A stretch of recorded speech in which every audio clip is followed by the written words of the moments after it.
today I will be performing episiotomy. So episiotomy is actually a perineal incision to enlarge the vaginal outlet to facilitate the delivery of the baby. So it is done to prevent perineal injury, perineal tear, and also prevent anal splinter injury. So before I do, I would like to tell patient about the whole procedures, and also the patient may feel some discomfort. So good afternoon, madam. I'm Hui. I'm a fourth year medical student. So today I will be doing episiotomy.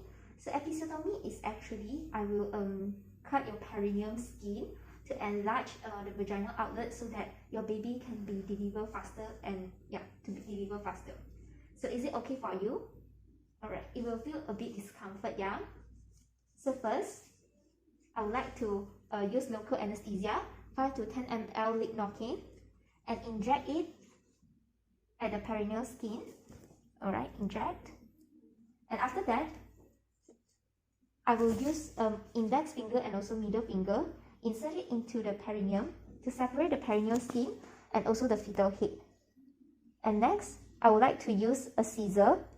I will direct my scissor 45 degree medial laterally away from the midline and cut on the perineal skin. Alright, so after the delivery of the baby, so now we would like to perform episiotomy repair.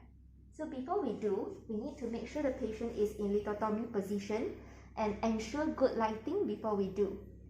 And also we need to inspect the perineal tear, which degree of perineal tear, and also identify the apex of the perineal tear, because we need to start the suture 1 cm above the apex.